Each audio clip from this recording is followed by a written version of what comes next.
My name is Martin Brooks. I'm Chair of the Planning Committee. Just to remind people that this is what is termed a quasi-judicial meeting, which means that the members sitting on the Planning Committee do not sit as ward councillors, but as representatives of the council as a whole, that no decisions have been made before this meeting, and that only members of the committee who've completed the mandatory training are able to vote, are able to participate in the meeting and vote. I'd like to welcome Councillor Jack Deakin as a new member of the committee. Can I also remind everyone present to switch off your mobile phones, and to remind members of the committee that you don't enjoy parliamentary privilege, so please be aware of that when you're speaking. There are no members of the public that have registered to speak at this meeting, but in view of the fact that there are members of the public here in some numbers, I'm proposing that item 11 on the agenda will be taken after item 5, so that it will be the first report that will be taken at the meeting. And just so we're on item 1. Today's meeting is being filmed and live streamed on the council's YouTube site. So that's item 1. Item 2 is declarations of interest. Are there any declarations? Councillor Moore. Thank you, Chair. Just for the public record, that I have received further emails in relation to item 11, but I've not expressed any further opinion to what's been said already for the last meeting. Okay, thank you, Councillor. Yeah, also with item 11, I attended a meeting in Erdington a couple of weeks ago where the issue was raised, but again, I haven't expressed any opinion yet. Any other declarations of interest? There being none, can I take any apologies? I've had apologies from Councillor Lee Marshall. No other apologies. Chair's announcements. I don't have any. Item 5 are the minutes of the previous meeting. They haven't been circulated, so we'll be taking them at the next meeting of the committee.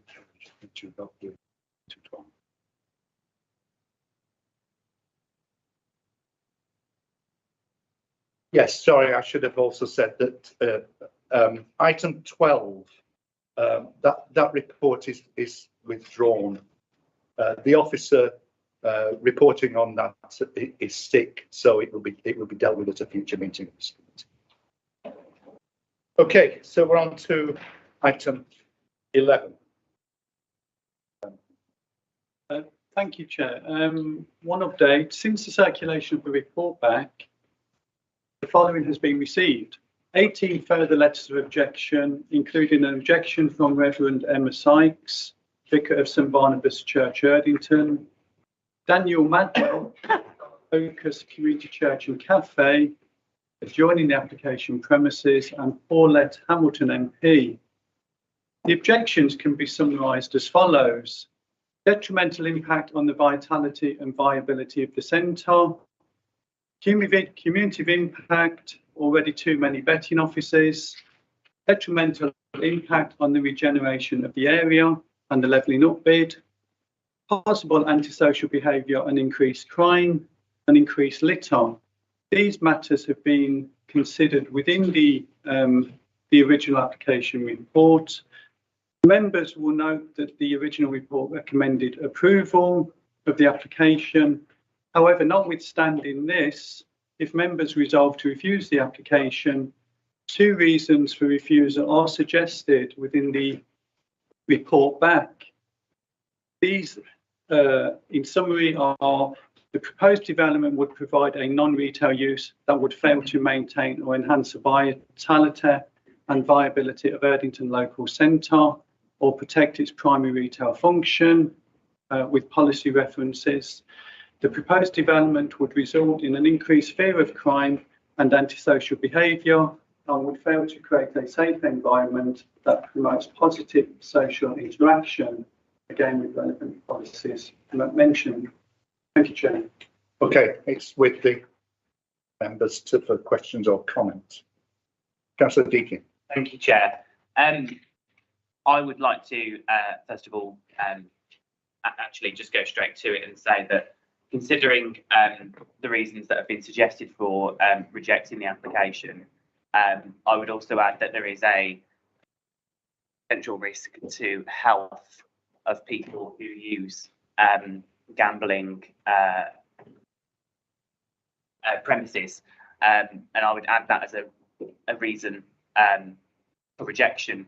But I'm minded to propose that we reject the application, and I think that the risk of the application of us losing an appeal should not factor into our decision on that, and therefore I would like to propose that we reject the application.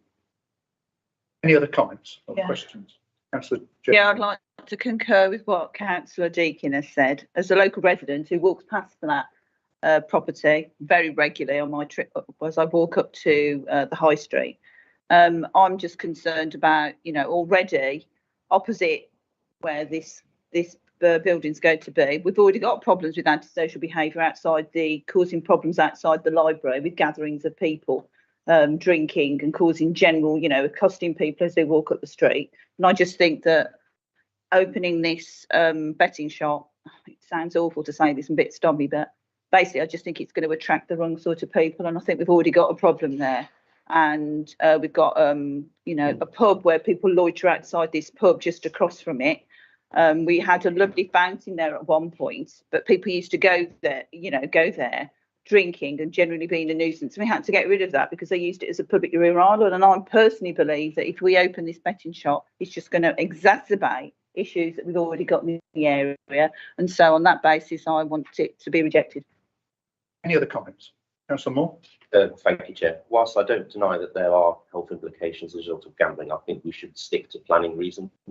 And the officers have put forward two, you know, might be very strong reasons for refusal, and I think we should stick to those. You know, the representations that Tony touched on is clearly evidence that, you know, the concern that relates to antisocial behaviour on the high street, the issues of crime that exist. So I think we should stick to that, notwithstanding the wider issues, because if we are going to successfully defend that appeal, we have to have strong planning reasons to do so. So I would agree with what's listed at 1.5. Thank you.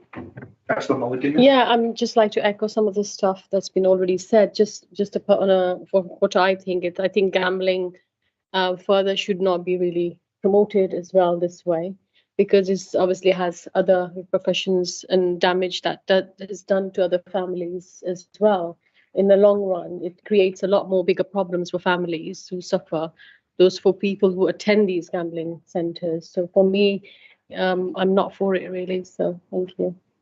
Thank you very much. Councillor Barry. Yeah, I'd just say the lot of those concerns I think are justified, but I think that the planning reasons that we've got, there's ample evidence behind both those to stick to those. And if there is an appeal, I think that we should be able to resist that. Thank you. Thank you. Any other comments? Are you ready to vote on them? Can I see? It's been moved that we refuse the application. Can I see those in favour of that?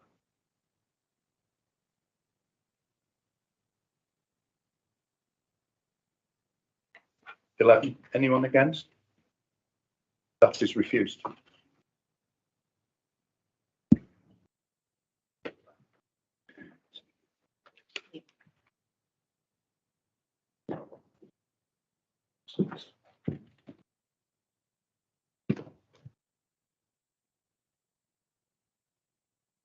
Okay, we're on to item 6, which is the report on the Central Methodist Hall.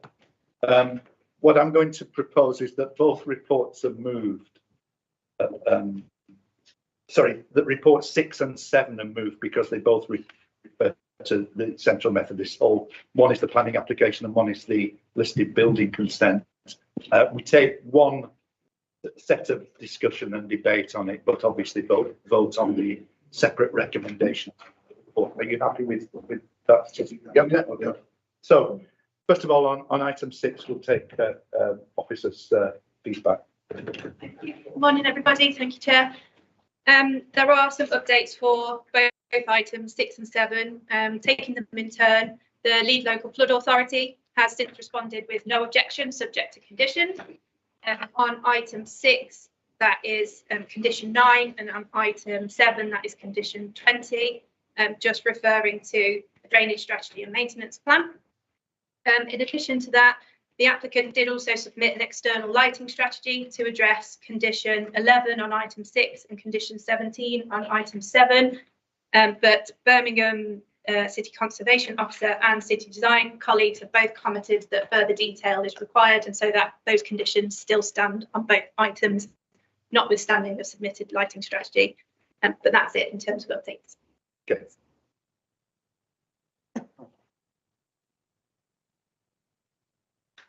Okay, can I give it to the floor now? Councillor Donaldson, then Councillor Azim. Thank you, Chair. Thank you. I welcome this application. I believe it will bring much needed investment into the lower end of Corporation Street. And I welcome the design, the upper floors, I welcome the design, the juxtaposition of the modern and the old. I think it would be an attractive addition. Thank you. Councillor Azim. Yeah. Thank you, Chair. I think that is location is very nice and in the city center. And when that was built up from the very beginning, it was ignored. There was not a lot of things are done on that. And I think this is in the moment, because we already rejected. There was planning permission for twice or third time, but this time it looks to me very genuine, and I hope so that will be very successful for the future, because that's the city center and that location is very nice, and building and all the things are just, you know, up to the standard. And I just removed this one, and I'm in favor of that. Thank you. Thank you. Councillor Moore. Thank you, Chair. Likewise, I welcome the application. You know, this is it's a heritage asset. It's probably an architectural gem in the city centre, really. And you know, Methodist Central Hall, is a key part of Birmingham's heritage and history, and we must do everything we can to preserve and protect that. I do hope that this application will help deliver that. It's very similar to one that's been before in terms of the hotel use, which sadly is not being implemented. So I do hope on this occasion that this does happen, because we need to bring this building back into use. We need to put it to good use to secure it for the long-term future. So very much support it and hope it happens. Thank you. Councillor Barry. Yeah, I would just like to speak in support of this.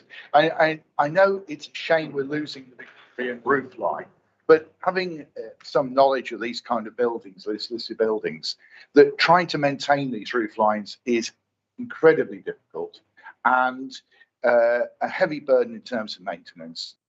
And I think that the loss of that roof line, in order to bring this building back into modern use and retain it for the city, I think we can live with that, to be honest. It's just a fantastic building, and it is in remarkable condition, bearing in mind it's been left so long. And I just welcome the fact that it's going to be retained. Councillor Rainbow. Yeah. I also am really pleased to see a listed building being protected in this way. It's a beautiful building. I think we need to do everything we can to protect it. I would agree with some of the comments with the Victorian Society in terms of the dark grey does look quite dominant against the terracotta sort of facade. So if perhaps that could be lighter, I think that would be better, but that's personal opinion. And yeah, but very pleased to see it come forward. Thank you.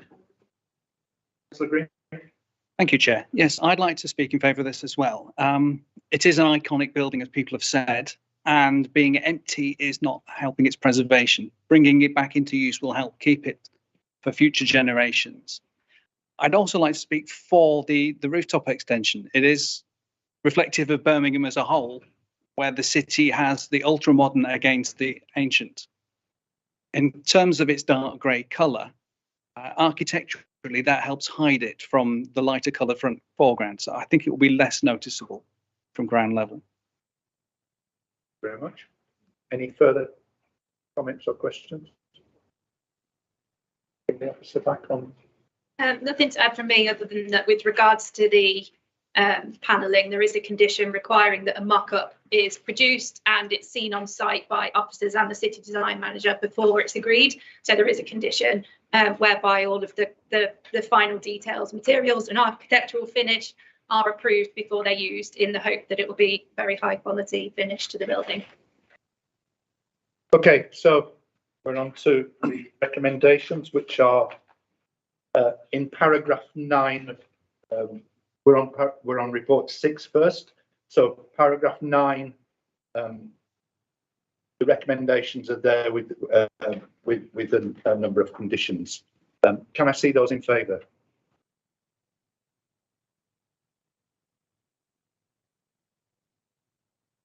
In favour.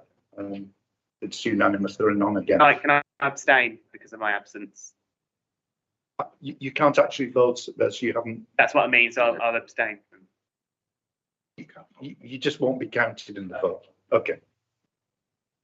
So there are no votes against. So with 11 votes in favour, that recommendation is accepted, and the application is approved subject to those conditions. So we move straight on to item 7, which is the listed building consent on the same report. The recommendations are in paragraph 9 on page 12 of the report. Can I see those in favour?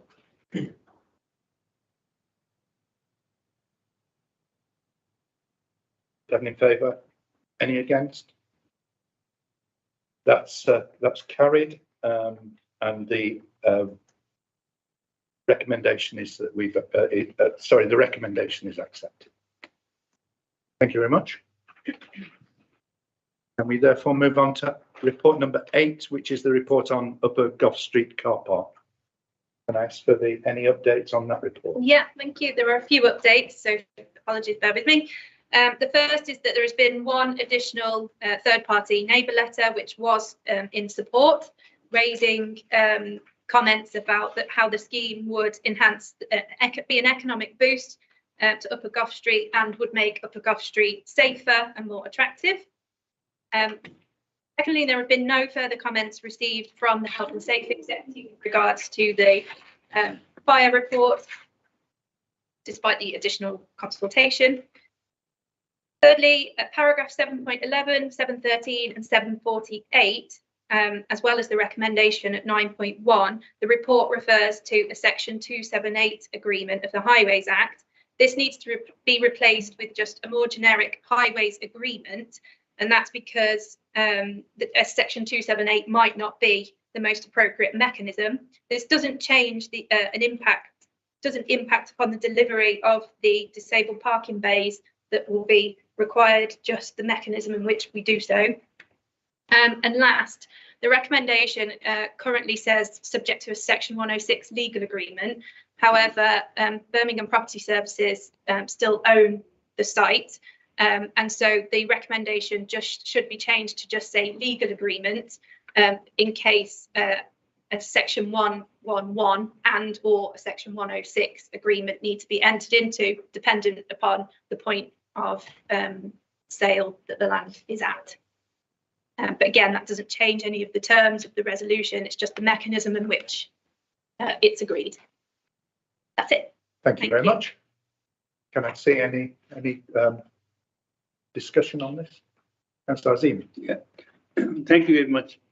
Yeah, I think we desperately need some more flats, and especially in the city centre, because we are already short of these things. And I think as the concern about as car parking or the other things, I think train services, buses services and cycles are very suitably there.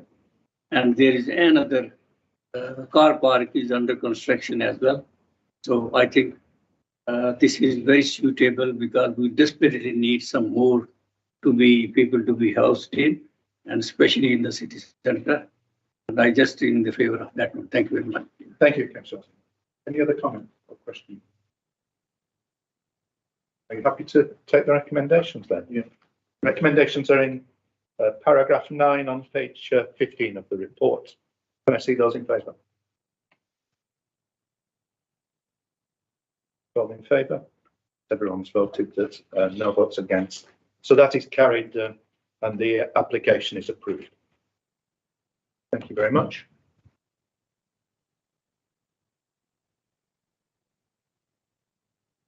I'm moving on to planning applications from the northwest area. Just give the officer time to settle in. The first report is item 9, the report on the former Royal Works, Coles Hill Street, Sutton Coldfield. Yes, thank you, Chair. We do have one update to report to members. We need to make a change to the section 106 resolution. The first bullet point at paragraph 9.1 currently seeks to secure 85 apartments to be delivered as affordable rent and shared ownership. This needs to be amended so that it secures 53 apartments to be delivered as shared ownership via the section 106. The remaining 32 apartments will be delivered as affordable rent via a separate Homes England grant fund, and this will be secured by an additional condition applied to the Planning Commission. So in terms of the headline of this update, there is actually no change to the affordable housing offer. It's just the mechanism in how those properties will be secured as affordable. Thank you, Chair. Okay, any comments from members? Councillor Parkin. I do apologise. Thank you, Chair.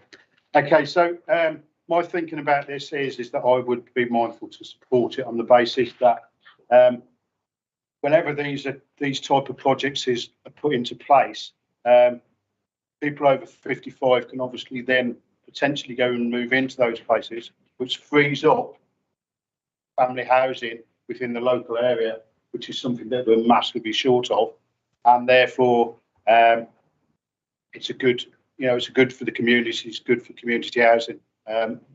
However, the properties are unoccupied or people come out of them, whether they're council house or indeed private properties, it's still freeing up accommodation. Thank you.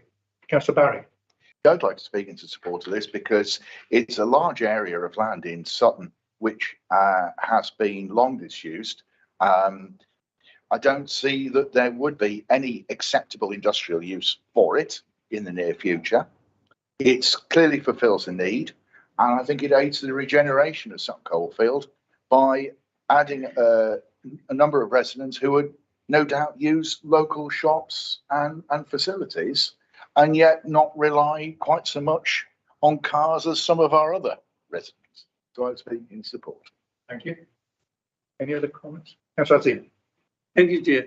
I think that's a very suitable place for the people who are more than 50 years age. And I think there was industry before, but I think that was the residence area. And I prefer this one because these people are sometimes very vulnerable and they are living with the community. I think that's very helpful to them and they're good for the future for the city as well. Thank you very much. Thank you, Councillor. Councillor Rainbow. Again, I agree. I think it's great use of the land. My only question is obviously Sutton Coldfield already has a substantial amount of retirement apartments. So it'd just be interesting to see actually if there is the need for additional specific retirement apartments rather than housing more generally.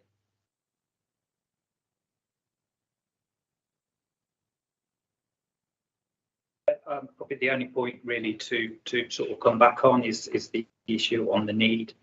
The bottom line is, yes, there is a need. There's a need for family housing, but there's also a need for this type of accommodation. Earlier this year, a report was published. It's called the Housing and Economic Development Needs Assessment, which covers the period up to 2040. It's called HEDNA for short. And that did identify that there is, the city, there's a growing population in the city. And actually, it's anticipated that the population above the age of 65 is going to grow by 32% by 2040. Comparing that with the overall population of the city, which is anticipated about growth of about 11%, and compare that with people under 65, it's more modest growth of about 8%. So there's going to be a continual need for this type of accommodation to come forward. It's sort of classed as a less intensive form of residential accommodation for for elderly people. And one of the ideas is that this sort of less intensive form of accommodation actually will limit the number of people entering into more intensive form of accommodation, which is more your conventional care homes with the bed spaces. So it's actually will enable people of certain needs and certain age to actually live a more fulfilling life and hopefully enable them to live a more independent life. Thanks, Jeff. Thank you very much. The recommendations are in paragraph 9 of the report on pages 14 and 15 of the report.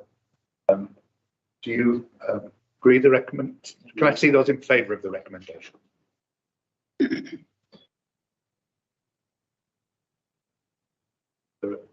Everyone has voted, so there are none against. Those recommendations are agreed, and the application is approved subject to those conditions listed. Thank you very much. So we now move on to item 12, which is the report on the New Hall Hotel, Sutton Coldfield. Thank you, Chair. No updates on this particular. Okay. Any comments or questions on this? We're happy to agree the recommendations. Section 106. Sorry, I'm just looking for my copy. So the recommendations are in item 9 on page 9 of the report. Recommend approval subject to a number of conditions. All those in favour? 12, there are therefore no votes against. That is approved subject to the conditions listed.